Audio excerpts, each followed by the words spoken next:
Vamos a ver cómo están en sabiduría popular.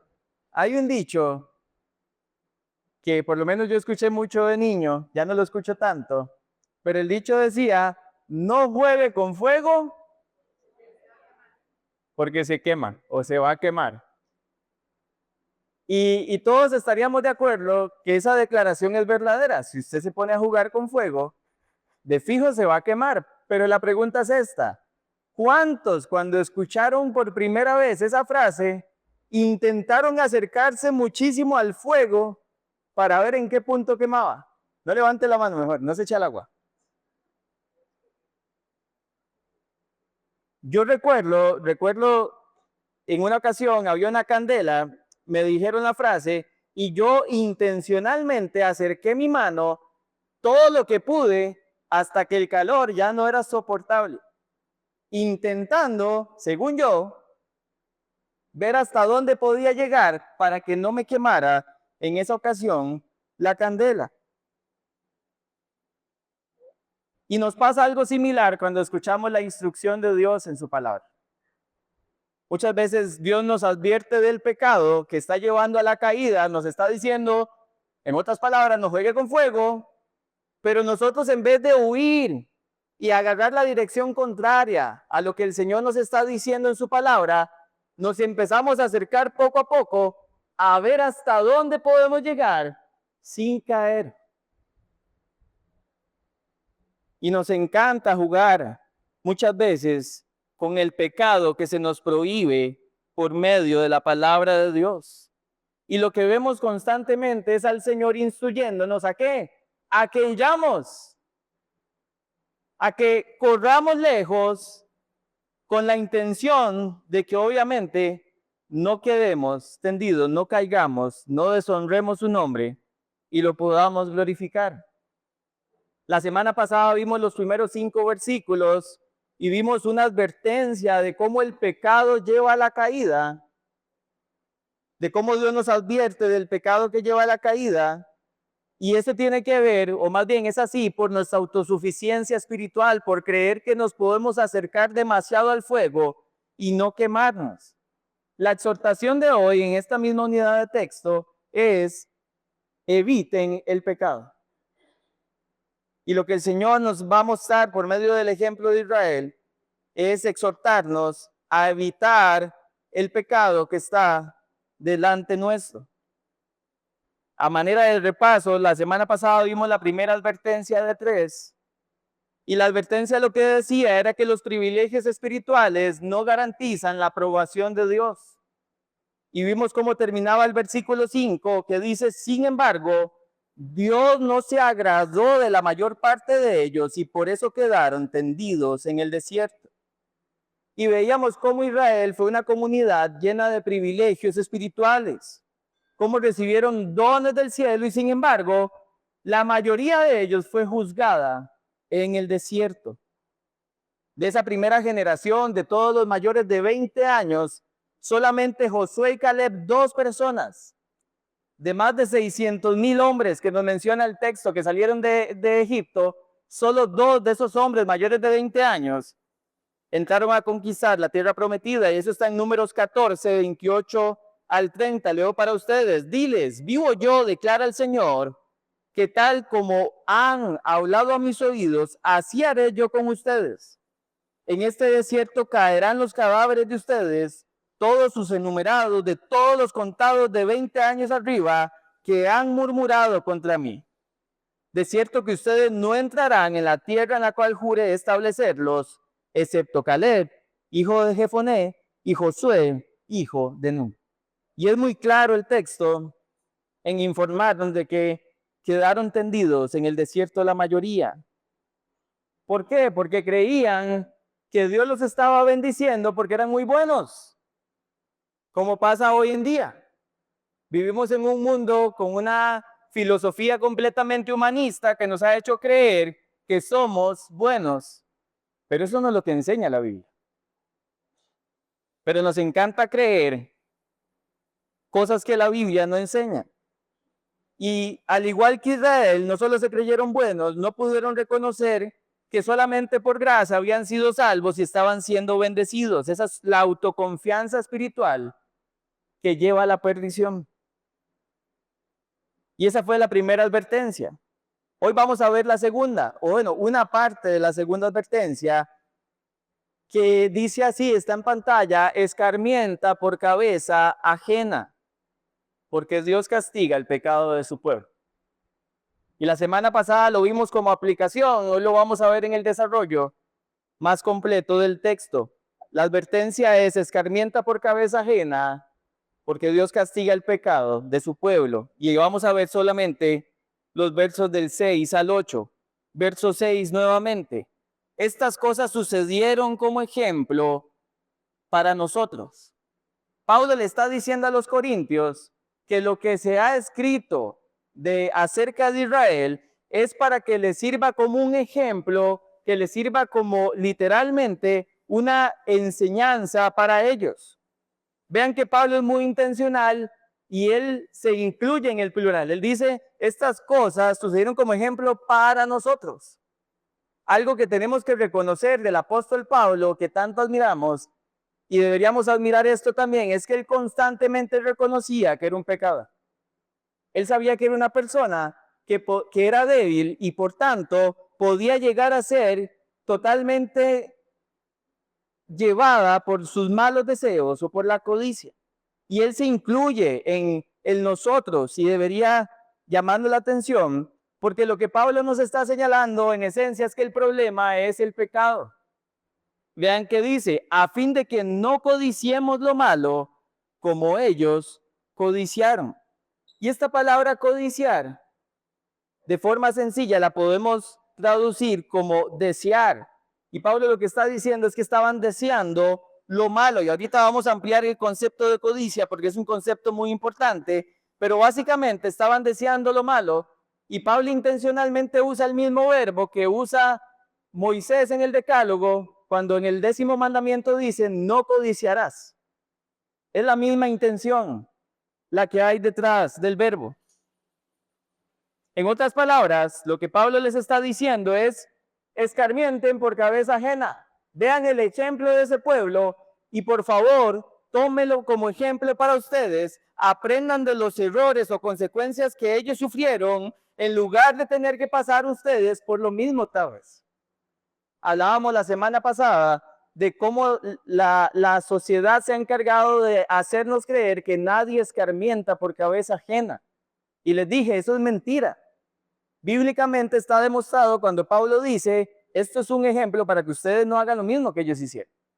Nadie tiene por qué volver a tropezarse con la misma piedra, menos si está viendo que el que iba adelante se tropezó. Sería necedad no tomar otra ruta y no tropezar con la misma piedra que el otro tropezó. En otras palabras, lo que Pablo está diciendo es, si alguien es sabio y observa lo que le pasó a otros, no lo repita, sea necedad, sea desobediencia o sea pecado, por favor tome nota para no cometer el mismo error. Y al hacernos eso, lo primero que menciona, como dije hace un instante, es codicia. Una forma sencilla de definir codicia, ya les dije que es desear, pero no solamente es desear, es anhelar algo intensamente. Algo que anhelo tanto y lo anhelo tan intensamente que me puede llevar a un estado ansioso. Necesito eso, decimos. Yo necesito eso y si no lo tengo me pongo ansioso. Pero déjeme darle otra definición de codicia. Codicia es el deseo intenso de aquello que Dios, ojo, no ha provisto o ha prohibido. Voy a repetir eso. Es el deseo intenso de aquello que Dios no ha provisto o ha prohibido y que nace de la insatisfacción con su voluntad y provisión. Y ya ahí no suena tan lindo el término codicia, suena más grave. Porque claramente hay una insatisfacción con la voluntad y la provisión de Dios. Y lo que vamos a ver a lo largo del texto y deberíamos aprender de la codicia es que es una forma de idolatría interna que lo que se encarga es de ponernos los propios deseos por encima de Dios. Y yo empiezo a perseguir mis propios deseos, mis anhelos más profundos por encima de Dios, de lo que Dios dice, de lo que Dios es, de lo que Dios demanda. Pablo expone el pecado de desear el mal con 4 ejemplos. Y los 4 ejemplos que Pablo pone, hermanas, son 4 pecados que los corintios estaban practicando, y yo me atrevo a decir que son los mismos pecados que siguen afectando a la iglesia por siglos, incluso hoy, siglo XXI. Y por eso es tan importante, porque lo que Pablo nos está diciendo es, si la confianza está en uno mismo y no escarmentamos por cabeza ajena, Dios juzga. Y esa es la realidad que vemos en el texto. Así que veamos el primer pecado que deberíamos escarmentar por cabeza ajena, y es la idolatría, versículo 7. No sean pues idólatras, como fueron algunos de ellos. Según está escrito, el pueblo se sentó a comer y a beber, y se levantó a jugar. Recordemos que desde capítulo 8, versículo 1, Pablo empieza a responder a la pregunta que le habían enviado por carta en cuanto a lo sacrificado a los ídolos.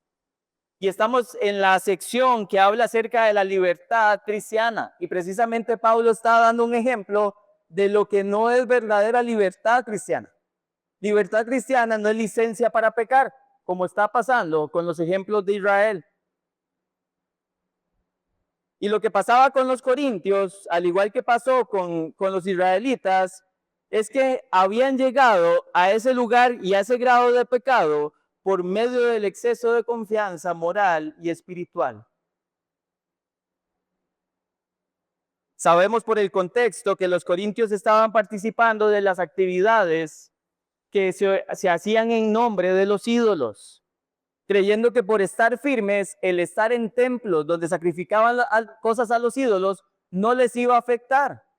Pero ya habían un montón de personas en la comunidad que habían sido infectados por la idolatría. Si ustedes recuerdan, capítulo 5, versículo 11 de Primera de Corintios, vean lo que les dice Pablo. Sino que en efecto les escribí que no anduvieran en compañía de ninguno que, llamándose hermano, o sea, una persona que se dice cristiana, una persona que se dice que está en la fe, es una persona inmoral o avara o idólatra o difamador o borracho, estafador, y ahí está el término, idólatra. Habían personas que profesaban ser cristianos, pero estaban siendo idólatras en la comunidad de Corinto. Y Pablo les está advirtiendo porque los demás no están exentos a llegar a la misma condición. Y el ejemplo que usa de Israel en el desierto está en Éxodo 32. Y les invito a que vayan a Éxodo 32 para que veamos algunos detalles importantes de esta porción del texto. Éxodo 32. Y vamos a ver los versos del 1 al 6.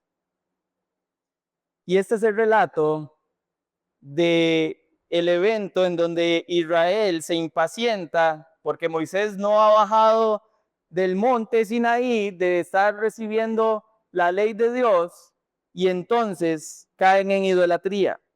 Éxodo 32, versículos del 1 al 6, dice: cuando el pueblo vio que Moisés tardaba en bajar del monte, la gente se congregó alrededor de Aarón y le dijeron: levántate, haznos un Dios que vaya delante de nosotros.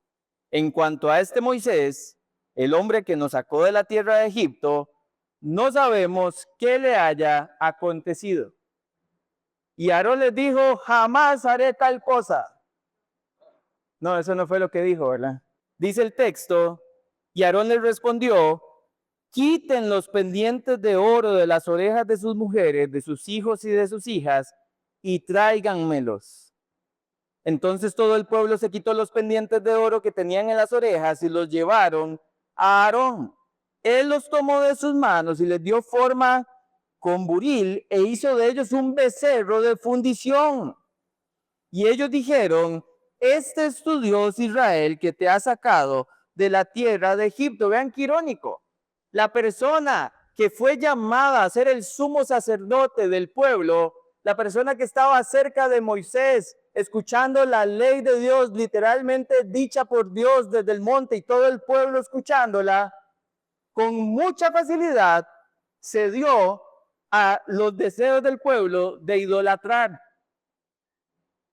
Y de una vez voy a decir esto, por favor no salga de aquí diciendo, ay, ves, si Aarón falló, ¿cómo no voy a fallar yo? Esa no es la intención del texto.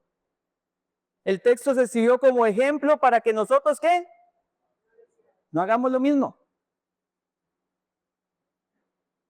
Y este hombre llamado a ser sacerdote, hermanos, con mucha facilidad temió al pueblo e hizo lo que el pueblo pidió, una adoración falsa. Ojo, al Dios verdadero. Porque note conmigo, quiero que note conmigo que ellos no estaban pensando que estaban adorando a otro Dios. Ellos hicieron una imagen pensando que estaban adorando al Dios verdadero. Vea versículo 5. Cuando Aarón vio esto, edificó un altar delante del becerro. Y Aarón hizo una proclama y dijo, mañana será fiesta para él. Reina Valera dice para Jehová. Estaban convencidos de que estaban adorando a Jehová. Su idolatría no estaba basada en adorar un Dios distinto. Ellos querían adorar al Dios que los había sacado de Egipto, pero a su forma, a su manera, con sus medios, con sus métodos conocidos. Querían tener un ídolo enfrente de ellos, algo que pudieran ver, ante lo que se pudieran rendir. Y vea lo que dice el versículo 6, que es el texto que Pablo menciona en 1 Corintios. Dice, al día siguiente se levantaron temprano y ofrecieron holocaustos y trajeron ofrendas de paz. El pueblo se sentó a comer y a beber y se levantó a regocijarse. Pablo dice, se levantó a jugar. Y no se asusten porque obviamente el término lleva la misma connotación. Y ya se los voy a demostrar. Lo que estamos viendo, hermanos, es un pueblo que quiere adorar a Jehová o cree querer adorar a Jehová a su manera. Eso se llama idolatría. Si ustedes leen el relato en casa, lo siguen leyendo, Dios le dice a Moisés, Moisés, desciende del monte porque este pueblo ya se corrompió y están adorando a otro Dios. Dios no está tomando eso como adoración a él, porque claramente les había prohibido en el segundo mandamiento que no se hicieran imagen. Dios no toma esa adoración como algo acepto o agradable a él, porque no es adoración al verdadero Dios. ¿Saben qué es lo triste, hermanos? Que los israelitas habían pasado tanto tiempo en Israel, habían pasado tantos años en esa cultura, que ellos estaban tan impregnados de esa cultura que creían que podían seguir adorando de la misma forma, aunque el Dios que los liberó les estaba pidiendo algo diferente. Lamentable, pero cierto, lo que estaba pasando con ellos al querer incluir prácticas paganas en la verdadera adoración. Y Dios dice, eso es corrupción de corazón, es idolatría. Y lo que Pablo quiere ilustrar es claro, hermanos. Lo que Pablo le quería comunicar a los corintios era, no tiene que haber ningún tipo de idolatría cultal a la que, o parecida más bien, a la que hace referencia a Éxodo 32. Ustedes no deberían estar adorando otras cosas creyendo que están adorando a Dios. No deberían estar yendo en contra de la forma que Dios dijo que quería ser adorado. Cuando el texto dice que el pueblo voy a leerlo textual, dice que se sentó a comer y a beber y se levantó a jugar. Comer y beber lo entendemos claramente, para ellos es un motivo de fiesta lo que están haciendo, pero esta palabra jugar, en el contexto, hermanos, tiene la connotación de una gran fiesta, donde implicaba danzas, donde implicaba gritos, pero también en esa gran fiesta implicaba inmoralidad sexual. Implicaba literalmente actos obscenos delante del Dios, por ejemplo, orgías. Y vemos que lo que pasó ahí no fue algo tan inocente. o tan liviano. Era algo realmente grave. Y la primera advertencia es: escarmienta por cabeza ajena, mira el pecado de idolatría y no lo cometas. Y apliquemos este punto y vamos a ser un poco amplios en las aplicaciones. Porque hermanos, estos temas no son nuevos, ya nos hemos topado con estos temas en Primera de Corintios. ¿Saben qué es lo que pasa con nosotros los seres humanos? Que aunque los escuchamos una vez, dos veces, ¿adivine qué? Se nos olvida. Rápidamente pasamos por alto la aplicación de la palabra de Dios. Déjeme definirle la palabra idolatría en palabras de Ellis Fitzpatrick. Vean lo que dice que esta mujer: idolatría es amar, temer o confiar en algo más que en Dios para nuestra felicidad, seguridad o identidad. Voy a repetir eso. Idolatría es amar, temer o confiar en algo más que en Dios para nuestra felicidad, seguridad o identidad. Dice John Piper: idolatría es buscar satisfacción suprema fuera de Dios, el deleite en otras cosas más que en el Señor. Hermanos, la idolatría es algo realmente grave, porque literalmente sustituye el lugar de Dios. Vean que los conceptos que acabo de leer no tienen que ver solo con adoración a estatuas. La mayoría de personas que estamos en este lugar, fácilmente, si nos preguntan: ¿usted es idólatra?, decimos: no, yo no adoro estatuas. Yo no me inclino ante estatuas. Yo no le doy ofrenda a estatuas. Y fácilmente responderíamos que no, si solo tuviera que ver con adorar estatuas. No, tiene que ver con adorar sustitutos de Dios, sea una estatua o sea otra cosa. Lo segundo que tenemos que entender de la idolatría es que es un problema del corazón, no es externo. El problema está con los deseos, los afectos del corazón. Por eso el texto nos dice: todos codiciaron. ¿Por qué? Porque tiene que ver con el deseo del corazón. Todo lo que reemplaza a Dios como fuente de identidad, propósito, esperanza o satisfacción es idolatría. No lo podemos minimizar. Y a veces la idolatría es tan sutil, hermanas, que se presenta de formas buenas. Usted puede llegar a idolatrar la familia, que es buena. Usted puede llegar a idolatrar el ministerio en la iglesia, que es algo bueno. Puede llegar a idolatrar el servicio, que es algo bueno en sí mismo. Pero al convertirlo en un ídolo, sustituyendo a Dios, se convierte en algo totalmente perjudicial para las personas que caminan con Cristo. Así que pensemos en algunos ejemplos de idolatría moderna. El primero lo vamos a llamar éxito profesional. Hoy tenemos, hermanos, un gran problema con el ídolo del trabajo. Y digo un gran problema porque es el ídolo más adorado probablemente en la actualidad, pero es el menos reconocido. Las personas literalmente creen que lo que hacen les da identidad. Entonces, como lo que hago me hace exitoso y soy una persona exitosa, el éxito lo debo a lo que hago. Ojo, no a lo que soy, a lo que hago. Y al yo poner, obviamente, toda mi esperanza y todo mi deseo en alcanzar el éxito profesional, estoy sustituyendo a Dios. Y aunque Dios quisiera darme un poquito menos, yo lo que digo es: no, Dios, yo puedo producir más y yo quiero más, así que yo voy a trabajar más. Aunque tú me pidas que haga otras cosas, no las voy a hacer, voy a dedicarme a trabajar olvidando todo lo demás. Y muchas veces estamos buscando un alto rendimiento para lograr el éxito profesional, para lograr riqueza, y no nos damos cuenta de todo lo que estamos abandonando, que es la voluntad de Dios.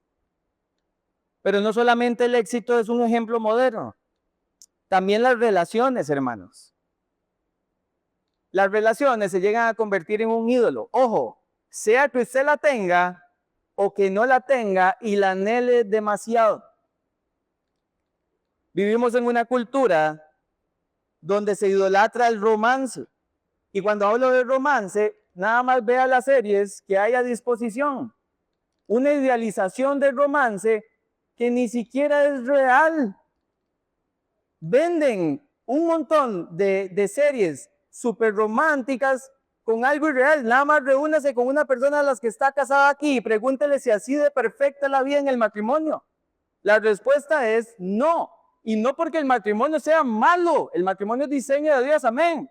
Es porque en el matrimonio conviven dos pecadores que van a tener conflicto por su pecado. Pero las series idealizan el romance y entonces la gente llega con ideas equivocadas del matrimonio, llega con ideas equivocadas de los hijos, al punto que hay un montón de solteros que siguen solteros porque sienten que no han encontrado a la pareja que idealizó la serie. Es un problema del corazón. Se llama idolatría de relaciones. Pero otro ídolo también es la aprobación. Hay personas que invierten gran parte de su tiempo en redes sociales buscando la aprobación de las personas, buscando likes, buscando reacciones, buscando seguidores, buscando proyectar una imagen personal y pública distinta, porque están dependiendo de la validación ajena, porque lo que ellos creen que necesitan más es aprobación. No necesitan identidad en Cristo, según ellos, necesitan aprobación del mundo. Cuando lo que Dios dice es, yo te di identidad, no solo porque te creé, sino porque estás en Cristo, tienes identidad en Cristo y no debes buscarla fuera de mí, pero cuando haces todo el esfuerzo de invertirte en el trabajo, en las relaciones o en la aprobación, ¿saben qué es lo que pasa? Que llega el final del día y usted consumió horas de Facebook, horas de series, horas de trabajo, y llega a la cama y dice, qué cansado estoy, Señor, pero tú entiendes que es porque estoy trabajando demasiado, gracias por el trabajo, y te acuestas a dormir como si eso fuera verdadera adoración a Dios, tu gratitud. Estás pasándole por encima a Dios y le agradeces pensando que Él se va a agradar de tu gratitud cuando estás adorando un ídolo. Porque creemos que podemos adorar como nos viene en gana. Otro ídolo moderno es la comodidad.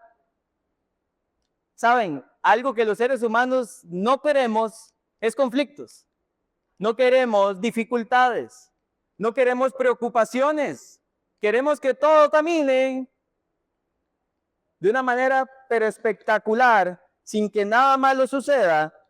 Y entonces buscamos la comodidad. Déjeme ponerle 3 ejemplos de comodidad. El primero, entretenimiento excesivo. El entretenimiento, hermanos, nos da gotas de felicidad que nos hace dejar de pensar en los problemas según nosotros. El problema es que no los resuelve. Simplemente los tapa por un momento. Pero no resuelve los conflictos. Y muchas veces estamos metidos en entretenimiento porque sentimos que esa es la forma de dejar de experimentar sufrimiento en la vida, de no sentirnos un fracaso en la vida, y empezamos a adorar el entretenimiento, el consumismo. Y el consumismo es amplio, hermanas. Hay personas que para sentirse bien consigo mismas van y se comen literalmente algo rico para sentir satisfacción. Hay personas que van y se compran algo lindo para sentir satisfacción. Hay personas que viajan para sentir satisfacción. No porque sea una verdadera necesidad, ni algo malo en sí mismo tampoco, pero la razón es que necesitan sentirse cómodos, necesitan sentirse felices, necesitan sentirse satisfechos.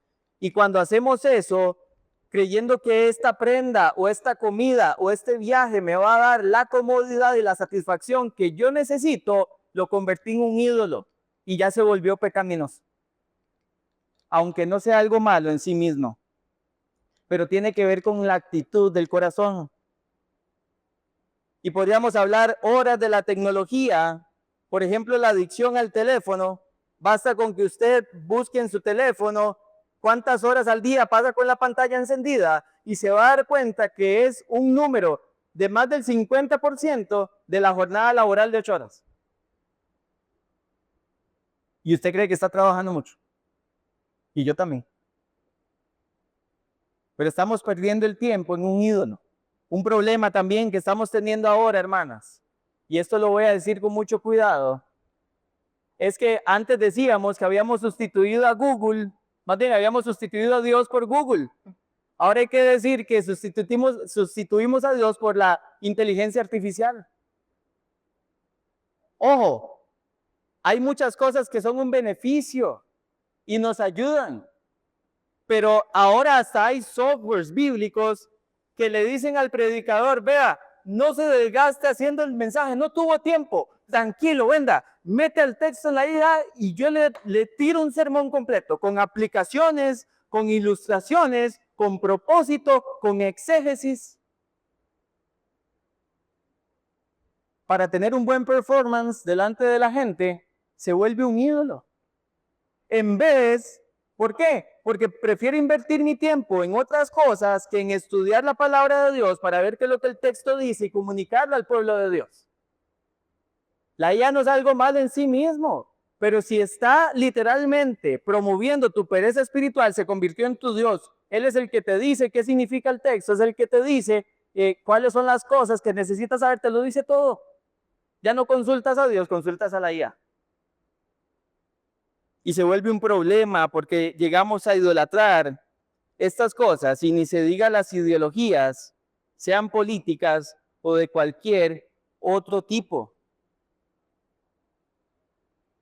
Pasamos tanto tiempo en el mundo que nos parece normal y casi natural añadir prácticas paganas a la verdadera adoración. Ese es nuestro problema, iglesia. Nosotros creemos que hora y media o 2 horas aquí reunidos y 5 minutos en la mañana y 5 en la noche con el Señor van a aguantar el embate de las otras 14, 15 horas que usted se rodea del mundo, que consume mundo, que escucha mundo y es influenciado por el mundo. No seamos ingenuos. La vida cristiana no es chasquear los dedos y ya las cosas mágicamente pasan. Hay que depender del Señor. Pero no podemos, si estamos literalmente jugando con fuego, viendo qué tanto me acerco a cada uno de los ídolos, hasta sentir calorcito y que no me queme. No, y si no me quema estoy bien. No, así no funciona con el Señor. Es muy fácil buscar identidad en lo que hacemos, pero lo que hacemos nunca nos va a dar identidad, familia. Hay un problema, vivimos en un mundo postmoderno donde la gente cree que lo que piensa, eso es lo que es. Vaya y salga, escuche las ideologías. Es que yo siento que soy y entonces eso es lo que soy. Pero la Biblia dice, no, usted es imagen de Dios, usted sí está en Cristo, tiene identidad en Cristo, usted no es lo que usted quiere, usted es lo que yo definí para usted. Y se nos olvidan estas cosas. Y todo lo que llega a ser primero en nuestra devoción y lealtad es un ídolo.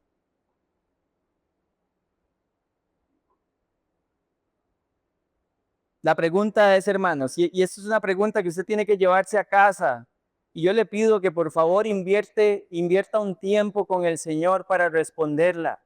La pregunta es, ¿cuáles son los ídolos que usted y yo estamos adorando hoy? Ojo, aunque estén disfrazados de adoración a Dios, porque se disfraza muy fácil, ya lo vimos en Éxodo.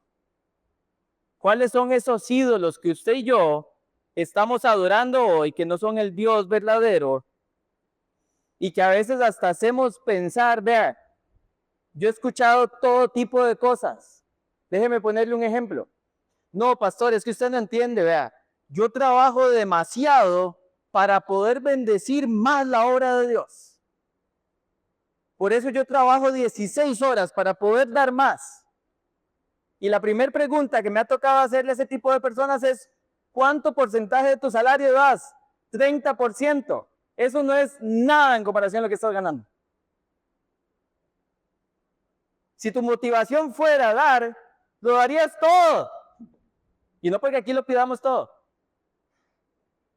Pero si realmente la motivación fuera hacer que el reino de Dios se expanda, lo darías todo, pero 30% es una migaja, te dejas el 70% y vives para tus deleites. Y crees que estás siendo generoso.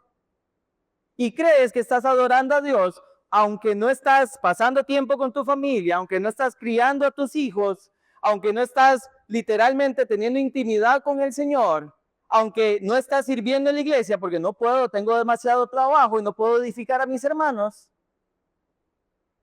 Falsa adoración, hermanos. Así se llama. Lamentablemente el Aarón que hizo el becerro de oro no vino hoy.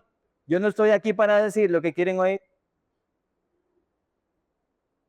Porque el Señor obviamente nos está exhortando a todos y obviamente estoy incluido yo. Y de nuevo, nadie escarmienta por cabeza ajena.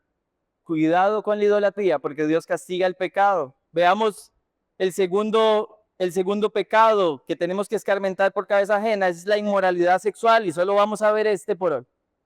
Versículo 8.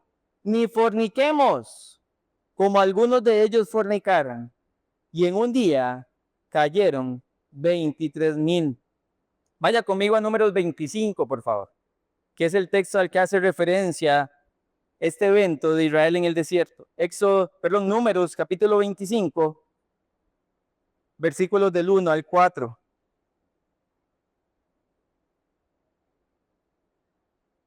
Números 25, versículos del 1 al 4.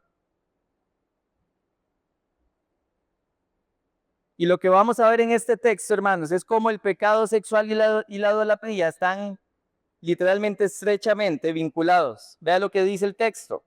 Moraba Israel en Sittim, que eso estaba ubicado en la tierra de Moab, y obviamente estaban en ese sitio porque ya estaban a punto de entrar a conquistar la tierra prometida.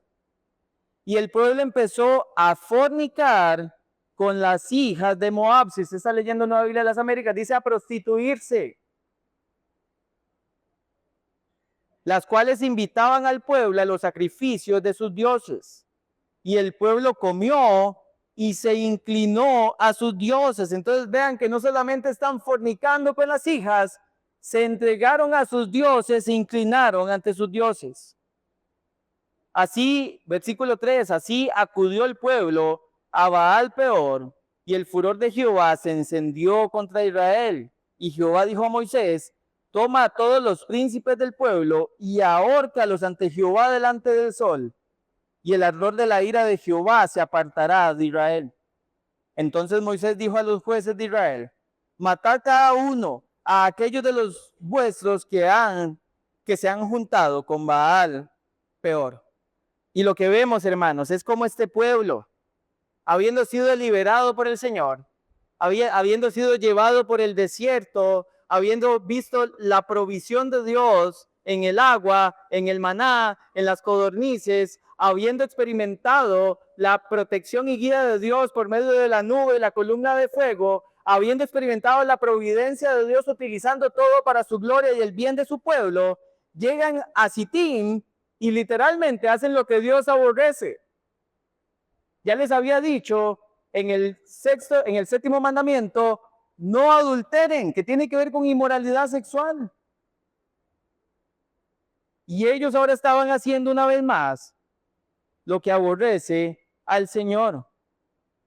Y lo más triste de todo, hermanos, es que se meten con mujeres extranjeras que Dios se los había prohibido y no solamente terminan en inmoralidad sexual, sino que terminan metidos en idolatría.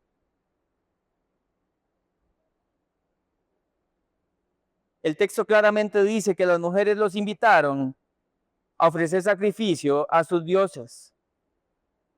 Y lo que vemos en el texto es que la inmoralidad sexual o el pecado sexual, hermanos, lo que hace es desatar el severo juicio de Dios. Y el texto de Números dice que murieron 24,000, versículo 9.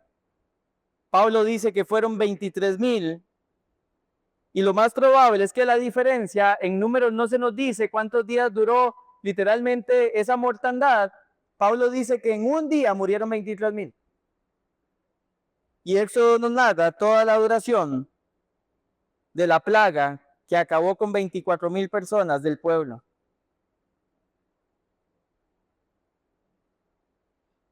Porque Pablo le dice esto a los corintios. En Corinto, hermanos, lo hemos visto en la introducción a Corintios, estaba el templo a la diosa Afrodita, que era la diosa del amor. Habían cerca de 1,000 prostitutas en ese templo, en donde se sacrificaban cosas a los ídolos, pero también habían actos sexuales en nombre de la diosa del amor. Y era una aberración lo que pasaba en ese lugar, pero los corintios a los que Pablo les está escribiendo están en ese contexto. Y es muy probable que muchos estén acercando demasiado o ya estén participando de la inmoralidad sexual. Ya Pablo les había dicho en la carta, hermanos, en el capítulo 6, versículo 18, huyan de la inmoralidad sexual. Lo habíamos estudiado ese texto acá juntos. Y hay algo claro, hermanos. Cristo nos da libertad para que le podamos servir a Él con más eficacia en justicia, no para que veamos cuán cerca podemos llegar de la injusticia. Y tenemos que aprender esa lección. Y vamos a aplicar este punto y terminamos. E igual es una aplicación amplia. La razón por la que muchos creyentes están cayendo tanto en idolatría como en inmoralidad sexual, hermanos, no cambia, sigue siendo el exceso de confianza en sí mismos. No olvide eso. El exceso de confianza de creer que a mí no me va a pasar, yo no me voy a quemar. Y se meten tanto con aspectos de la inmoralidad sexual que terminan con fuertes tentaciones. Pero como no están consumando cosas, creen que no está pasando nada malo y que pueden seguir jugando de esa forma. Muchas veces vamos a lugares, nos metemos a sitios, navegamos en páginas que están totalmente relacionadas con la inmoralidad sexual y creemos que nosotros somos inmunes a lo que estamos viendo, leyendo, escuchando, consumiendo. Conversaciones en el trabajo, conversaciones en la familia van y vienen y muchas veces tienen que ver con inmoralidad y nosotros estamos ahí como muchas veces escuchas pasivos. Aquí nadie obviamente va a participar de esas conversaciones, eso pasa en otros lados, pero están como escuchas pasivos y creen que eso no les afecta. Creen que eso no va a llegar a afectar sus mentes, ni va a sembrar ideas que los van a debilitar espiritualmente. Y déjeme darle algunas formas de involucrarse con la inmoralidad modernas. El primero es el consumo de contenido sexualizado. Y esto también lo hemos hablado otras veces. Series, películas, redes sociales, música con contenido sensual o erótico. Los creyentes lo que hemos hecho, hermanos, es normalizarlo.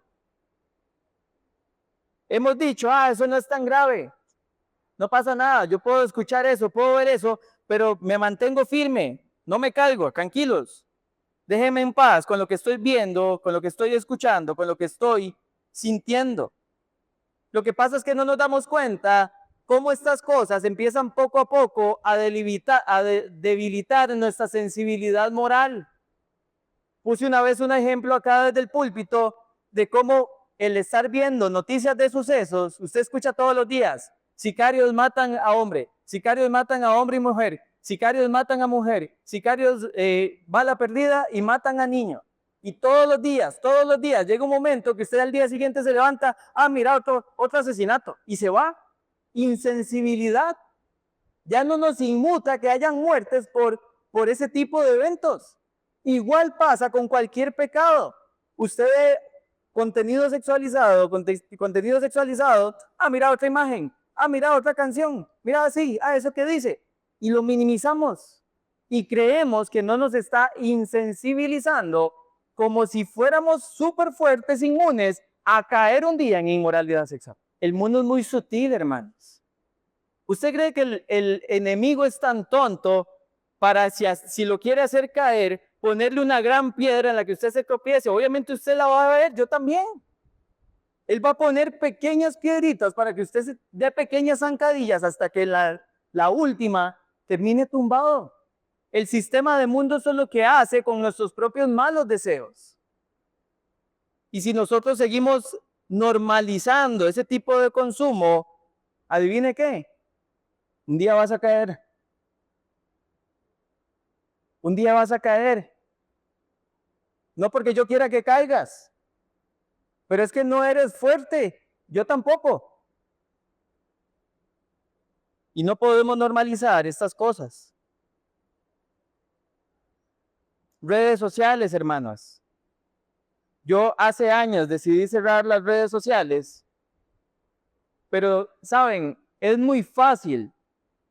A veces desde la cuenta de Mela me meto a ver la cuenta de IFE y sin yo desearlo, sale contenido sexualizado.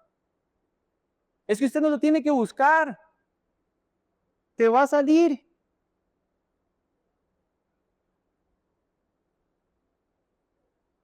Pero no solamente eso pasa en redes sociales. ¿Sabe qué pasa también en redes sociales?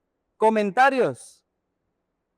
Usted postea una foto y si usted es hombre y es un hombre guapo, entonces va a empezar a recibir comentarios. Uy, qué guapo se ve. Qué bien se te ve esa camisa. Uy, esos zapatos, ¿verdad? Uy, qué estilo. Y creemos que eso es inocente. Y si usted es mujer, exactamente lo mismo. Ay, qué guapa. Uy, hace un montón no te veo. ¿Cómo estás de cambiada? Y empezamos a recibir aprobación y no nos damos cuenta que eso puede ir en contra de la inmoralidad sexual. Relaciones emocionales indebidas, hermanos. Una de las formas más peligrosas de alimentar la inmoralidad sexual es teniendo conversaciones con otras personas del sexo opuesto que literalmente están utilizando un lenguaje obsceno o están utilizando simplemente imágenes o doble sentido y este tipo de cosas que no son físicas, pero que están comunicando algo que está literalmente afectando la conciencia moral del creyente, debilitándola hasta que vea la inmoralidad como algo normal. ¿Sabe cómo ve el mundo la inmoralidad sexual? Como algo normal. Lo ve normal. No crea que el mundo lo ve como, oh, ya no estamos en los 70s y en los 60s, hermanos. Siglo XXI, todas esas cosas pasan y nadie se inmuta. Nadie. Nadie se inmuta de que venga un tal Bad Bunny y que en menos de 2 horas llene 2 estadios. A nadie le importa que venga a cantar basura. Lo normalizamos. Es más, y hasta criticamos a la gente que va. Ay, ¿cómo puede haber gente que se preste para ir a escuchar a ese tipo? Pero no nos inmuta la inmoralidad, nos inmuta la gente. Bromas con lenguaje sexualizado. Los que están en relaciones de noviazgo, falta de límites en el noviazgo.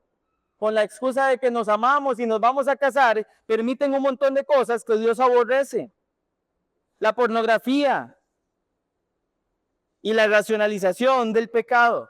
¿Sabe cómo suena la racionalización del pecado? Dios conoce mi debilidad. Sí, porque Él lo sabe todo, pero parece que nosotros no la conocemos porque no huimos.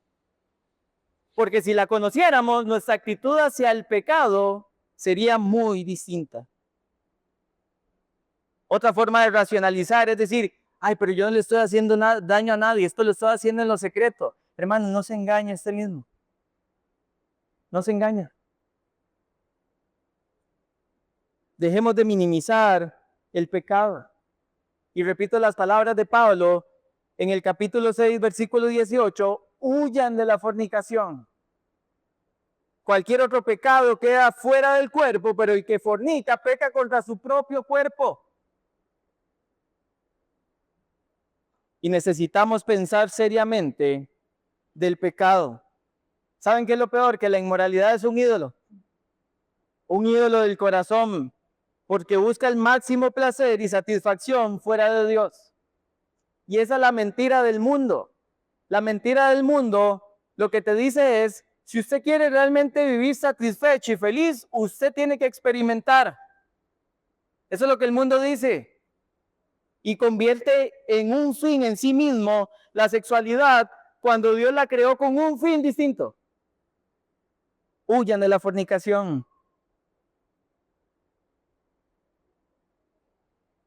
Y leo para ustedes las palabras de Gardner, que dijo, la inmoralidad es el dominio de un señor diferente y es peligroso estar ahí.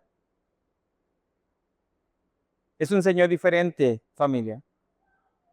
Y lo que Dios nos está llamando hoy es a escarmentar por cabeza ajena y nos dice, cuidado con la inmoralidad sexual, porque Dios castiga el pecado de su pueblo. Vean, yo no estoy repitiendo que Dios castiga el pecado simplemente para atemorizarlo, hermano. Es que vea lo que el texto dice, yo no me lo estoy inventando. En un día cayeron 23,000, texto anterior, lo acabamos de leer, que fueron literalmente inmorales, fueron idólatras, y Éxodo lo que nos dice es que murieron 3,000 personas ahí. Y leímos números, murió toda la generación arriba de 20, yo no me lo estoy inventando. A veces como creyentes muy fácil decimos, ay pastor, pero ahora estamos bajo la gracia. ¿Usted cree que Israel no estaba bajo la gracia? ¿Usted cree que Israel fue salvo por sus méritos? ¿Que fue provisto por sus méritos? ¿Usted cree que Israel fue protegido por sus propios méritos? ¿Usted cree que Israel literalmente era el mejor de todos los pueblos del mundo y por eso Dios los cogió? No, le dicen Deuteronomio, eres el más vil de todos los pueblos y yo te escogí. No tiene que ver con bondad.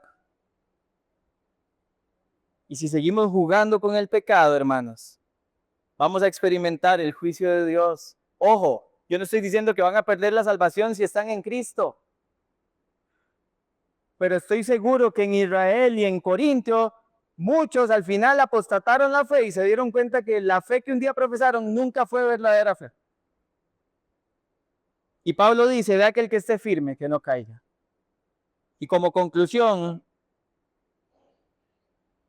iglesia, no ignoremos que estamos experimentando las mismas tentaciones. Por amor a Cristo, no minimice su pecado. Y al igual que en la pregunta anterior, la pregunta que tenemos que hacernos es, ¿qué contenido estamos normalizando que está alimentando nuestra inmoralidad sexual y que como no estamos cayendo en actos físicos nos hace pensar que no estamos haciendo nada malo? Porque ese es el engaño. Creer que como no se llega a algo físico, entonces no estoy haciendo algo malo. Y que Dios nos ayude para que no sigamos minimizando